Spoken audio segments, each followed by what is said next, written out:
One of the questions that I get asked a lot when I share my story is that were there no signs? Did you see any sign?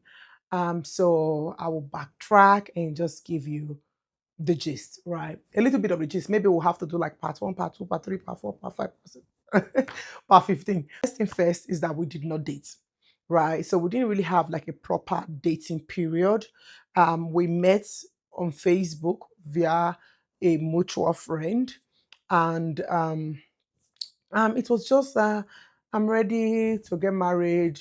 I'm not I'm not here to play around, those kind of things. And I was in Australia at that time. If you were following me on my other page, or if you've been following me on IG for a long time, you will know that I lived in Australia for some years. So I was in Australia and he was in Canada. And then we just got talking.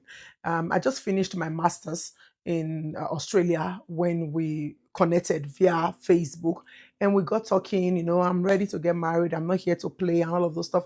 And I wanted to get married as well. So, and that's the disadvantage of being under pressure. Whether the pressure is self-inflicted or parents putting you under pressure, pressure will make you jump on anything that is available. You will not. In fact, if you see signs, you will tell yourself they're not so big because you're under pressure. So you just want to have it done. I will not say that my parents did put me under pressure. No, that would be lying. I think I just had this thing in my head that, oh, you'll soon be 30. So you need to get married. But what I failed to realize at that time was getting married to the right person, to someone who knows your worth, to someone who will protect you, to someone who is willing to learn and unlearn, to someone who is willing to put in effort is much more better than marrying early and just marrying for the sake of wanting to marry. Anyway, I got married. I lived in Australia while he was in Canada, and he was putting in the application for me to come and join him over in Canada. So I got pregnant immediately with my first child. So I gave birth to my first daughter in Australia. Now, I want to tell you the signs because that's what I get asked every time, right? Like, did you see any sign? Did you see any sign? So, like I said, during the time that we're dating on phone, obviously, um, ah, I can't say I really saw any signs, or maybe I was too okay. Let's just get this thing done. Since you are ready, I'm ready to. Let's just do it, right? But when I had my child in Australia, was when the first major sign hit me. First major sign. It hit me after I had my child. So I did give birth to my child via CS, cesarean, and then he flew all the way from Canada to Australia to be with me. And then he was there by my side. I had my baby, and then we went home. We're living with a kind friend of mine. She's a sister now. So when you have your baby via CS, the doctors will tell you, oh, you don't have to lift anything heavier than your baby and the rest and so forth. And so we went home. I was told that right in his presence. And then we went home. I gave birth and we went home after 2 days. When I got home, I was doing the sweeping, doing the cleaning, doing everything. He would just sit, and then I usually love to hand wash. So this is going to be like the first sign that I saw first. So I usually love to hand wash. So I will hand wash my baby's clothes and then put them in a bucket and then carry. And this guy will be sitting right next to the door that I'm going to walk out through to get outside to put the clothes on a line or a rope, whatever you call it, right?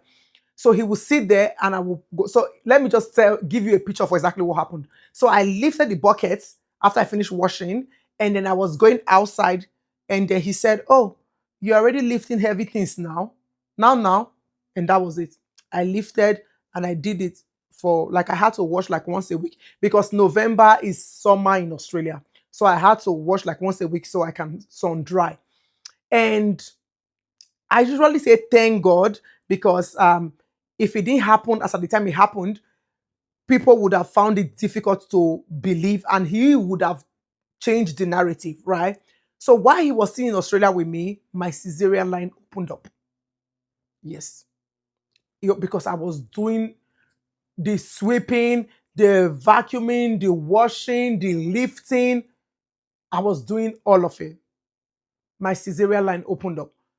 They had to take me to the hospital to, have me cleaned up and, real. In Australia, they put something like a big plaster on the line. In Canada, they kind of staple. So that was the first major red flag that to date I remember vividly. I was like, in that instance, to be honest, I still, in that, during those times, I still try to make excuse. I was like, is it that I have to tell him what to do? Or what exactly is the problem? Like, you know, in my head, you should use your initiative. Like, common sense. Somebody just had a baby via cesarean. They told you there. The doctor already told you.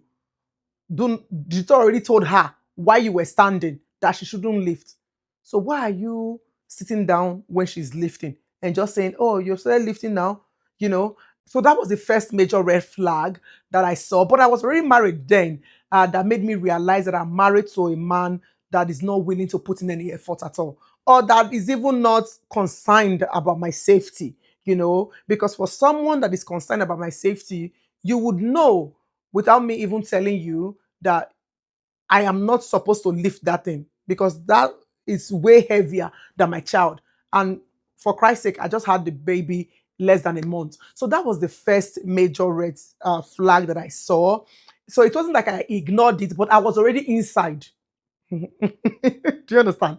I was already inside. So I was already inside maybe 6 months. We got married in March. This happened in November. So you see, it was just some months. I was already inside. So I didn't have the boldness at that time to tell myself, oh, um, this is it, or this is enough reason for you to get out.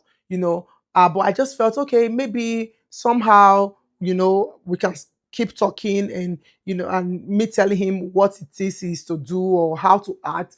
But over the course of 7 years, I realized that you really cannot tell somebody that is not interested. You really cannot show or teach somebody that is not interested in learning how to treat you better.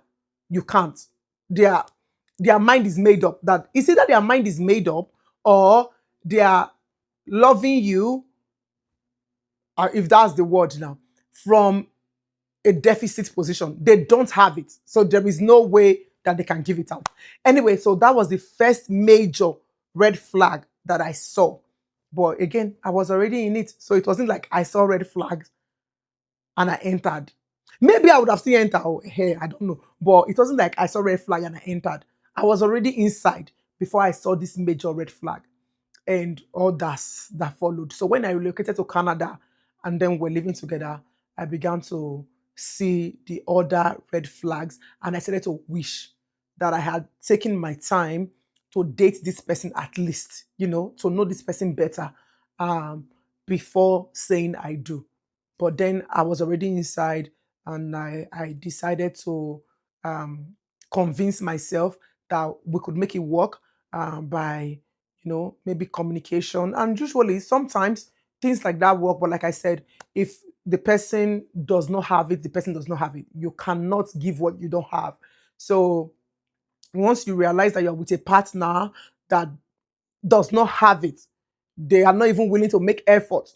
Like they make temporary changes here and there for like 2 months and then they switch back. The earlier you move, or take a decision that is best for you, the better for you. So that's the number one red flag that I saw. I'll come and gist you the rest later. Okay, until next time, see ya. Bye.